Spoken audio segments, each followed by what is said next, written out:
Саламатсызбы? Азыр могу жазгы талаа иштерине даярдыктар башталды. Деги эле сиз дайыма ушул Байма-Бай, Баткен облусундагы көйгөйлөрдү көтөрүп келесиз ар бир жыйында.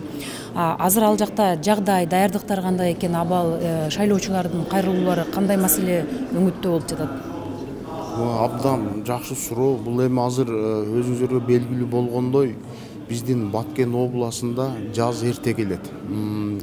Жазга даярдыкты биз эртең министрлер кабинетинин төрагасы бардык министрлер менен эртең суроо талкуулар болот. Жазгы даярдык иштерге кандай иштер жүрүп жатат деп.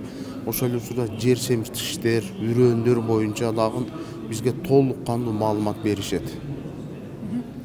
Негизи эле азыр ал жакта көйгөй эмне маселе болуп атат деп ойлойсуз? Негизги көйгөй Баткен областында биз эми сууга бай мамлекет болгонубуз менен дыйкандарга биз толук кандуу сууду камсыз кылып бере албай жатабыз. Эми жумуш жүрүп жатат. Эски каналдарды ремонт иштери башталып, кээ бирөөлөрү бүтүп калды. Жакшы долбоорлор, жакшы проекттерди азыр иш жүзүндө иш жүрүп, кызыл талкуу жүрүп жатат да. Негизи ошолорду Баткенге быйыл көбүрөөк көңүл бурабыз деп министрлер кабинети, мамлекет башчы өзү да айтты да. Ошол иштер убагында бүтүп атабы? Туура айтасыз.